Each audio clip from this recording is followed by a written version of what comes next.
It was going to be a blazing hot day in early January 2019 when 𝗀𝗵𝗶𝘀 attended the joint funeral of his grandnieces and nephews, children he'd helped raise alongside his own. I don't think I'll forget what I saw soon. Even at the day of the funeral, it was horrific.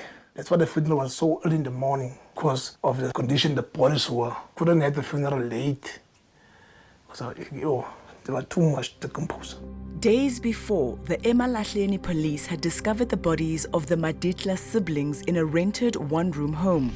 Minenhle was 8, Blessing 7, Shaniqua 3, and Ethan only 11 months old. Their mother, 𝗧𝗵𝗶𝘀, handed herself to police within hours of the discovery.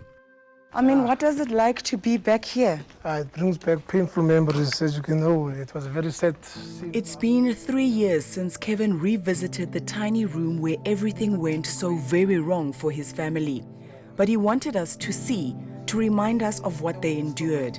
Being back here has magnified his feelings of loss. I can just see them lying there, begging for their lives, nobody coming to their rescue. Yeah, this is hard. This was the room that 𝗀𝗵𝗶𝘀 Maditla lived in with her 4 young children.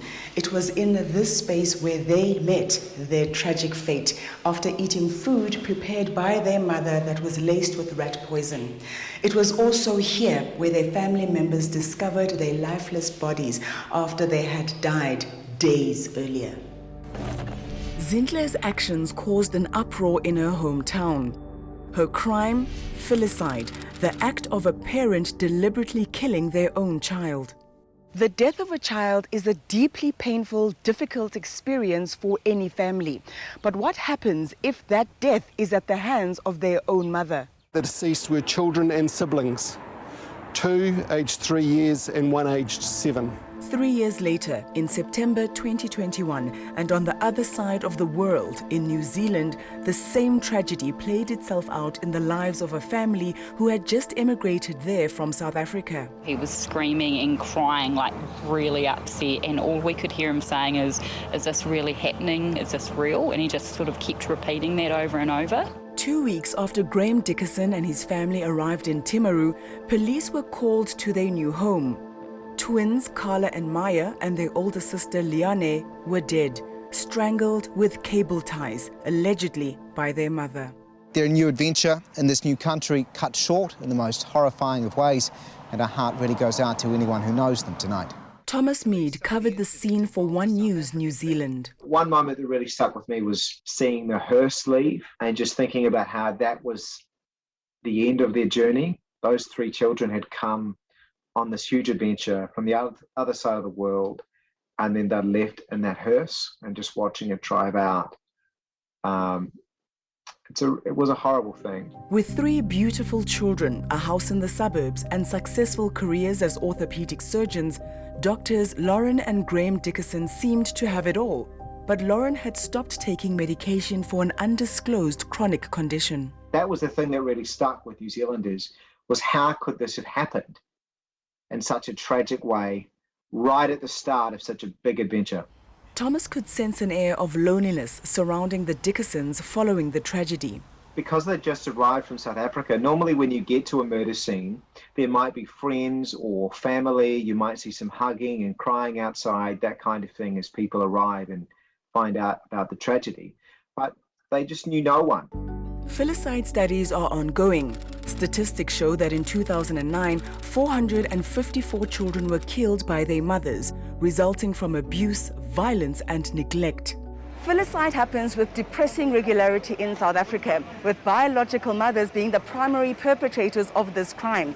𝗀𝗵𝗶𝘀 Maditla was just 24 years old when she killed her children. ENCA journalist Slindelo Masikane feels haunted by what she saw at the murder scene. When we arrived there, the picture that stays in my mind is of the window of that back room that was taped with the police tape, and you can see the flies in the room because the kids, they were rotting. that's how hot it was. Why would a mother, a nurturer and protector, kill her own children? After 2 years of covering the case, Silindelo can't help but look for parallels between Zintle and Lauren. Here's another woman, completely different to 𝗀𝗵𝗶𝘀 Maditla, whose socioeconomic conditions as well are so different to 𝗀𝗵𝗶𝘀 Maditla. What could have pushed her to do that? You know, is she suffering from a mental illness? It just brought up all those questions for me again. I looked beyond that she killed her children. For me, it's always, but why? In court, Zintle said she'd been triggered by seeing her former lover and the father of her 2 babies with another woman. Spouse revenge, filicide. This kind of filicide is used to hurt, punish, or retaliate against one's partner. So in other words, it's intended to inflict irreversible and permanent pain on the other who I see has wronged me. Colonel Dr. Precious Sedumedi researches filicide for the police. With filicide, it is an extreme act of violence, right, that culminates from acts of abuse. So you would find that there has been a history of abuse within the family that then led to this explosion of violence. Lauren Dickerson's medical history may only be disclosed in her trial, slated to begin in March next year. We don't know the support that she got when she was in New Zealand after they relocated. Was she going to work? Was she working, or was the husband just working? Is there a history of mental illness from her side? Did she relapse or anything? So there's a lot of questions for me as well. By all accounts, 𝗀𝗵𝗶𝘀 Maditla and Lauren Dickerson were loving mothers to their young children. But filicide is not an act of love. Filicide is also about far more than just revenge or even postnatal depression. The mothers who do hurt or kill their children could be suffering from paranoid thoughts, auditory hallucinations, and irrational behavior. 𝗀𝗵𝗶𝘀 still struggles with feelings of guilt when he imagines Zintle's children crying for help in her absence. If I knew they were crying, if I just came, maybe I could have saved them. Like, I'm blaming myself because I couldn't take note. There was something wrong. I won't lie to you. Okay. Is it time to get out? Do you want to leave? Yeah, I think it's better. While many on social media called Zintle a monster, Kevin eventually did choose to forgive her. Ngiyathandwa